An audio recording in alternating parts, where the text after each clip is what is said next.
Hola Simón, bueno, te felicitamos por tu trabajo.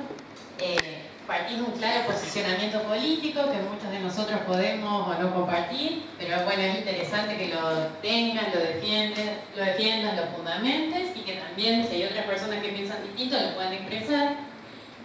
Particularmente cuando leía tu trabajo, a diferencia de la exposición, vos te concentrabas en la carpa blanca, ¿sí? Fundamentalmente hacía hincapié ahí y en la metodología de lucha desarrollada. En relación a eso, yo lo que te quería preguntar, vos hacés una afirmación, ¿la leo? Sí, léela.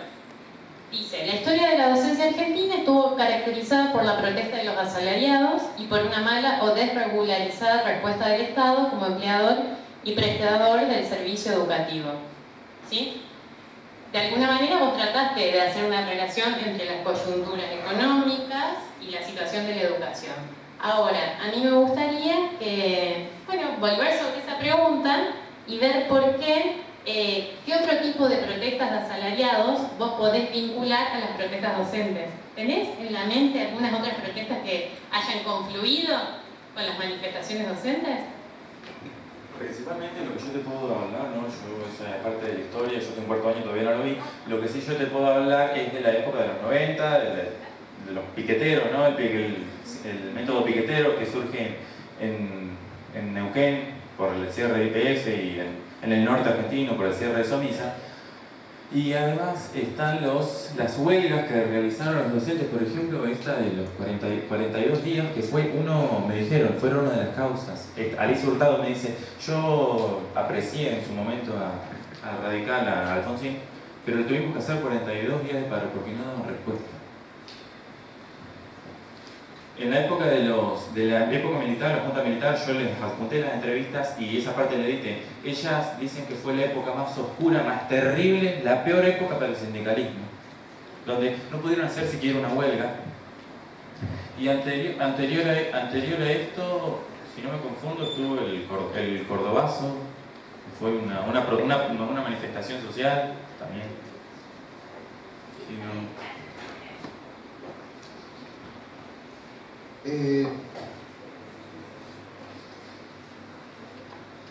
Hiciste alusión a que el modelo educativo que se pretendió establecer a partir de los gobiernos de Menem tenía como referencia el modelo chileno.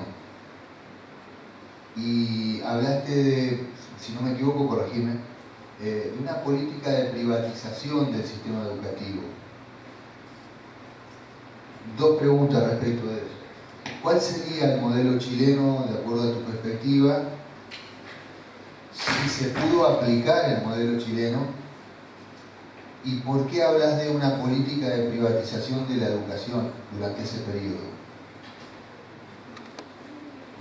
Bueno, el modelo chileno, ustedes seguramente habrán visto las protestas que hay en Chile por los problemas de la educación pública, y el modelo chileno se basa en las escuelas públicas tienen presencia en localidades apartadas, donde hay una población no con un rédito económico alto para poder acceder a ese tipo de educación, y el Estado suplanta a los privados, suplanta a los privados, en el lugar donde el privado no puede obtener un rédito económico ofreciendo ese servicio.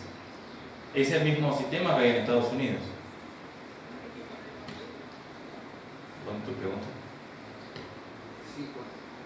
Contestaste una parte de la pregunta, o mejor dicho, contestaste una de las tres preguntas.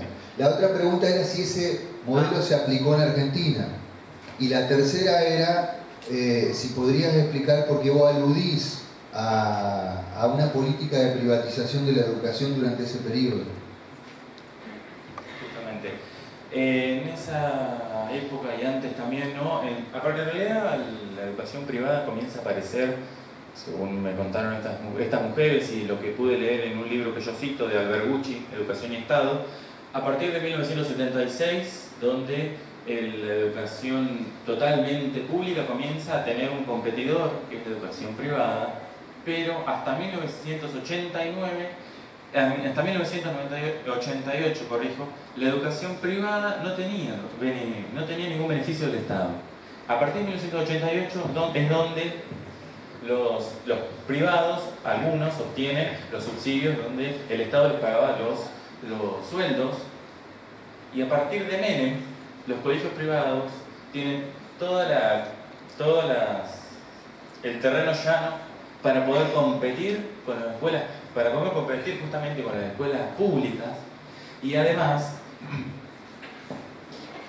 de poder competir, quitarle la fuente de trabajo a los docentes de las escuelas públicas a través de sacarle los chicos, ¿no? la matrícula de esos colegios y llevarlo para los privados, para obtener el rédito económico. ¿Respondí mal? No, sí, no, pregunta. No, la tercera pregunta era respecto de, vos aludías a una política de privatización de la educación. De alguna manera está contestado en esto que me estabas diciendo, sí, ¿no? Siguiendo tu lógica, sí, pero... habría una intención deliberada de que se dé ese proceso. Sí, no pudieron hacerlo porque justamente la carpa blanca se los impidió, y el apoyo popular que tenían los docentes. No lo pudieron llegar a implementar. La carpa blanca comenzó a funcionar en el año... En 1997, el 3 de abril de 1997, estuvo 1003 días hasta el 30 de diciembre del 99. Fue tan Para el año 97 la Ley Federal de Educación llevaba 4 años. Sí. Y el pasaje de crear primero secundaria en octavo, segundo secundaria en noveno, era progresivo. Se finalizó en el 97. Sí. Yo para esa época ya era docente. Y creo que varios de los que estamos acá éramos docentes para ese momento. No, mis preguntas tenían que ver con lo siguiente.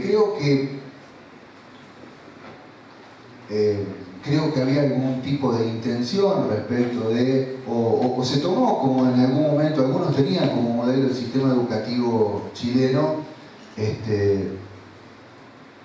pero de acuerdo a mi experiencia, no porque me haya dedicado a estudiar estas cuestiones, sino por una cuestión de experiencia personal, observo de que ese modelo no se aplicó.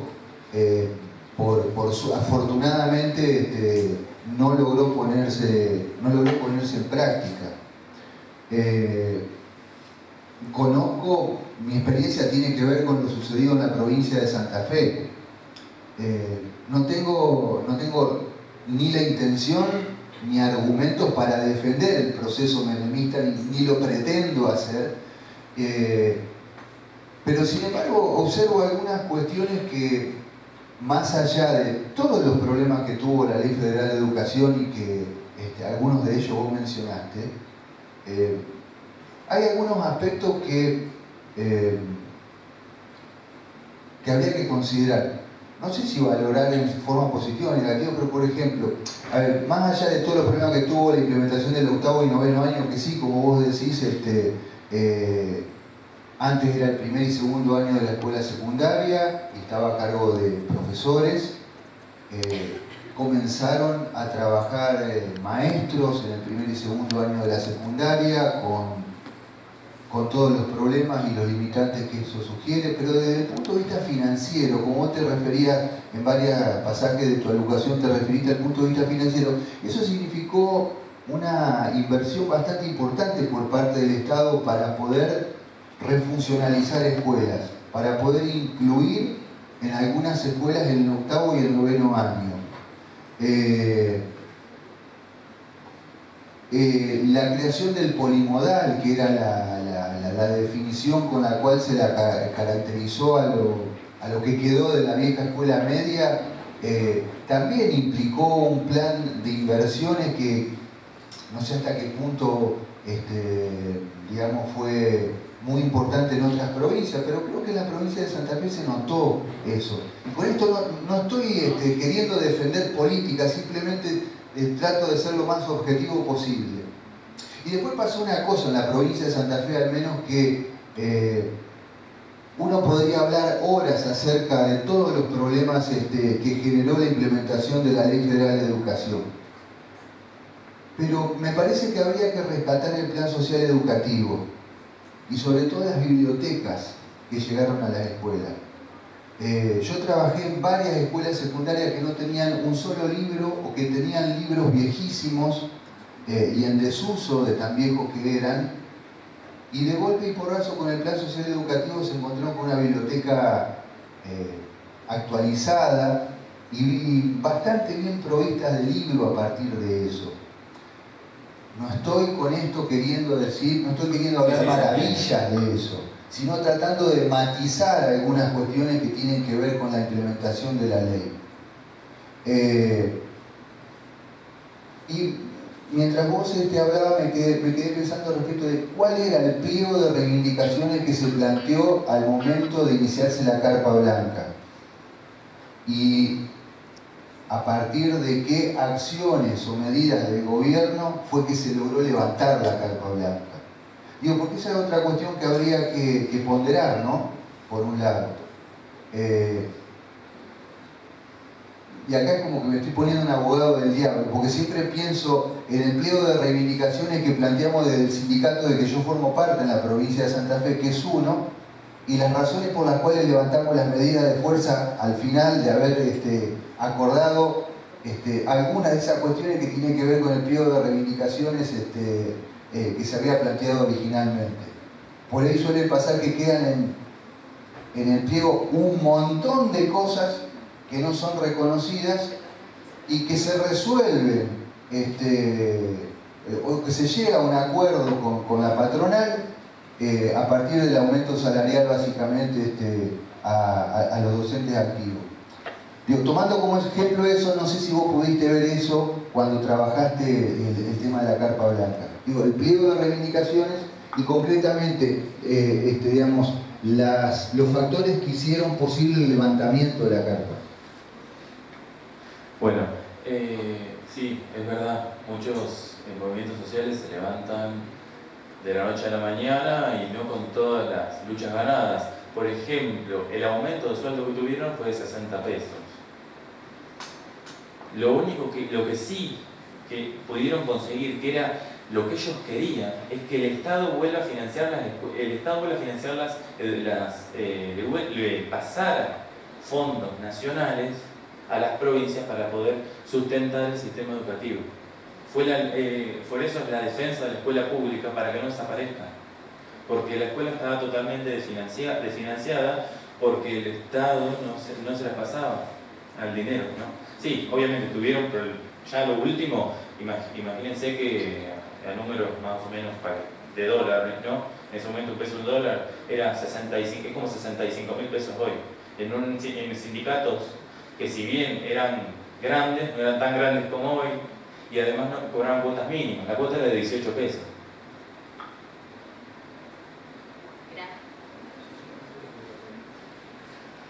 Gracias, Simón. Por una cuestión de tiempo vamos a ver ahora los comentarios o preguntas que quiera hacer el público presente.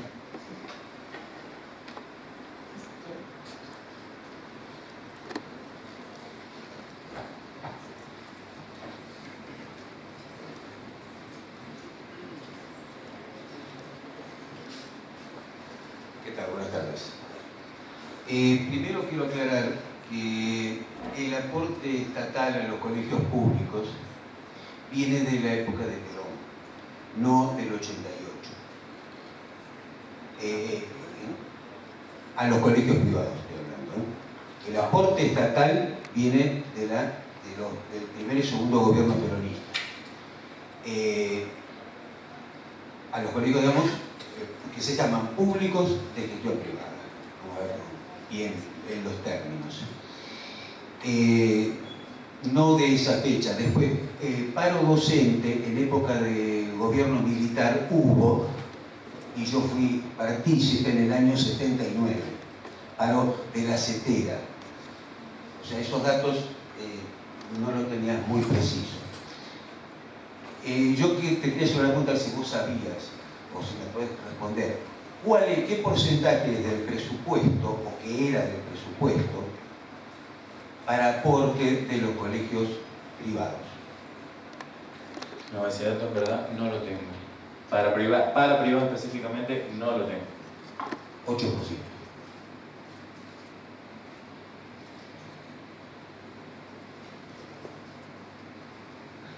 ¿Alguna otra persona que quiera comentar algo, preguntar?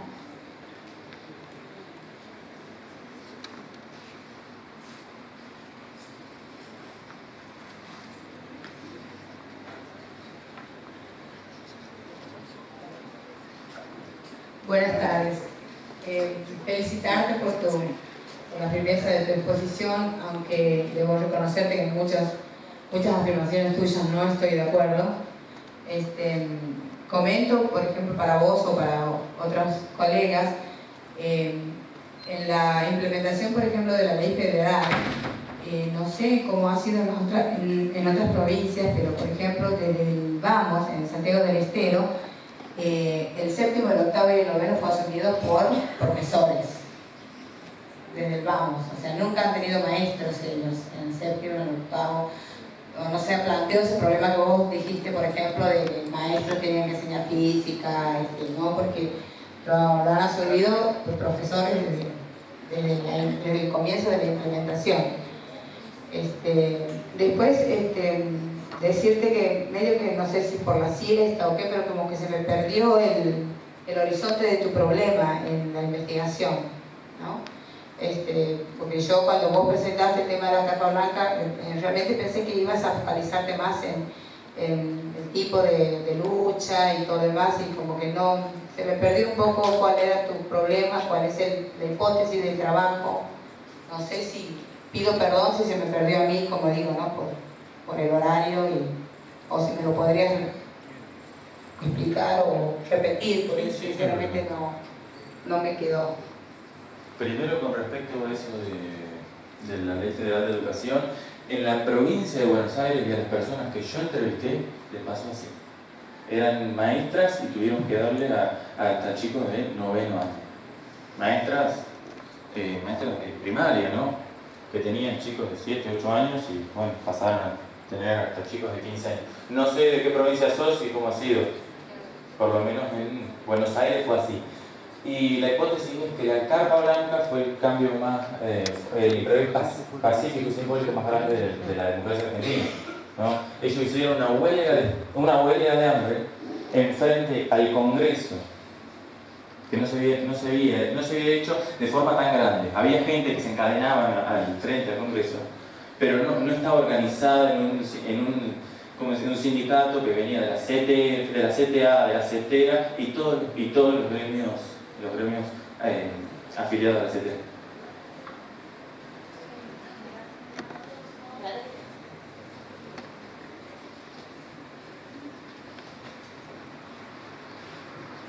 Más que una consulta, una aclaración también y sumarme a la colega de Santiago del Estero, en el sentido que en Formosa también no se vio eso de que fuera maestros que dieran el ciclo LGB, que hoy es ciclo básico. Y charlábamos acá con el resto de las colegas que somos relativamente jóvenes en el sistema y atravesamos por 3 fases diferentes. Eso uno. Lo otro, a perspectiva de sugerencia, no solo para vos, si te interesa esto seguir, sino en general para los más chiquitos que están escuchando, falta contextualizar. A lo mejor vos te reduciste en la muestra de Buenos Aires, Ciudad de Buenos Aires, está perfecto, porque tus entrevistadas son oriundas de ahí, pero sugerencia, y también para los chicos que están escuchando, la contextualización, porque ahí veo un poco también el error de tus afirmaciones, ¿sí? En el sentido de generalizar, digo yo, ¿sí? A lo mejor en el afán de afirmarte y de evidenciar seguridad, generalizás, y ahí es donde incurrís en un error histórico. Gracias.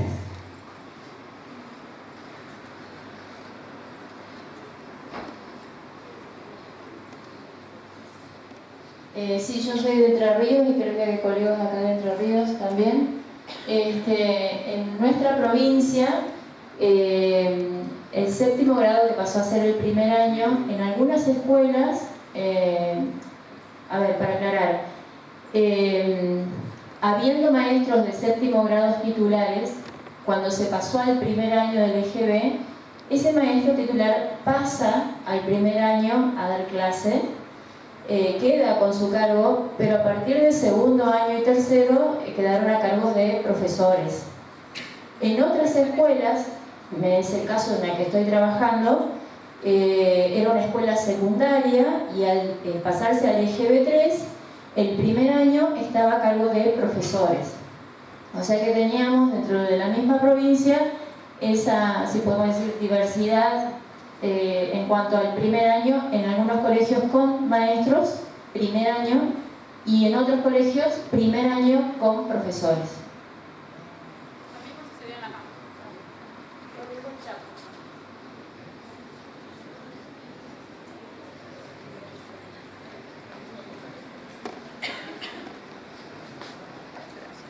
Bueno, Simón, yo básicamente quiero felicitarte por el interés que le pusiste al tema de investigación. La verdad que no es habitual encontrar trabajos que se dediquen a la lucha docente. Me gustó muchísimo la perspectiva desde la cual lo tomaste. Si bien hay cuestiones de diferencias ideológicas, pero me parece muy bueno que te hayas dedicado a tomar este tema de investigación. Por ahí hay cosas que seguir puliendo, como a todos, así que si tenés ganas de seguir en esto está buenísimo, porque hay muy poco sobre las luchas docentes y me parece que es un temazo de investigación, así que muchas felicidades.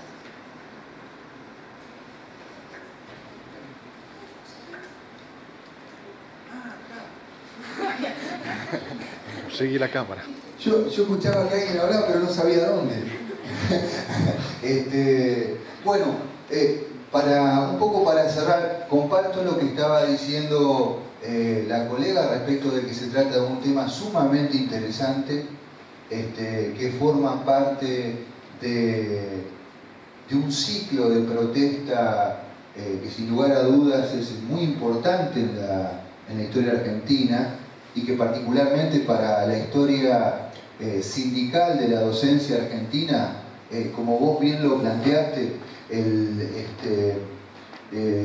repertorio de acciones que se desarrolló en torno a la Carpa Blanca y al tiempo que perduró y al impacto social que generó, es realmente importante, y en ese sentido está muy bueno que hayas elegido ese tema, y creo que se abre la puerta para seguir investigándolo y trabajándolo y reuniéndote de información, ¿no?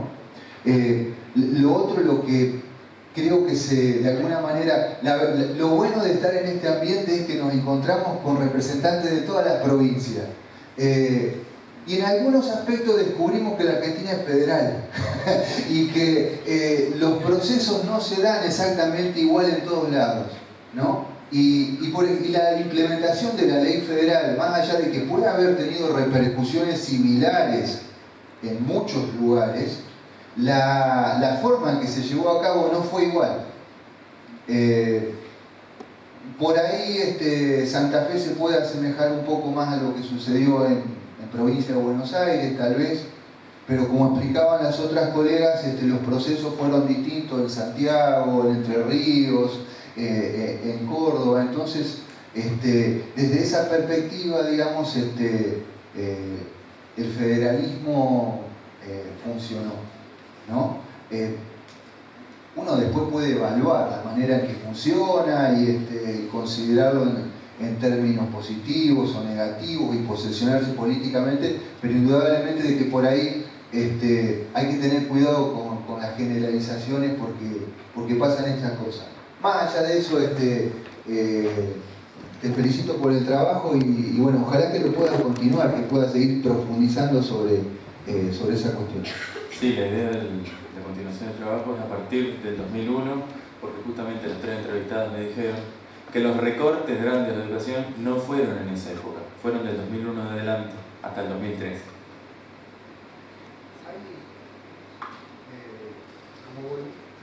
Ahí está.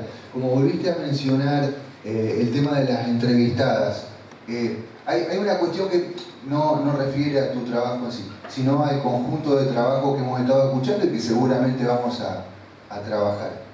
Hay una cuestión de carácter técnico-metodológico, para llamarlo de alguna manera, que tiene que ver con las investigaciones, que es la necesidad de contrastar la información. Contrastar la información significa poner en tensión las fuentes que tengo, contraponiéndolo con otro tipo de fuente. Por ahí una de las cosas que me parece que de aquí en más, para enriquecer tu trabajo, vas a tener que hacer es convocar a un conjunto mucho más plural de voces.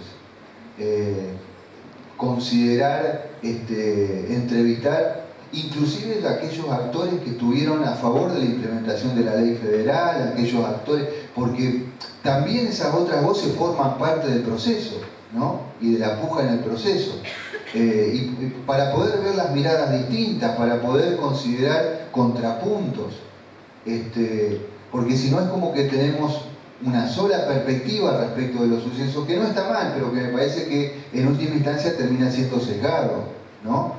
Por eso la necesidad de la contratación, de la pluralidad de voces, de la utilización de un repertorio de fuentes bien variado, digo, en tu trabajo como en cualquier otro trabajo, ¿no? Se hace necesario. Bueno, te felicitamos, invitamos al tercero de los grupos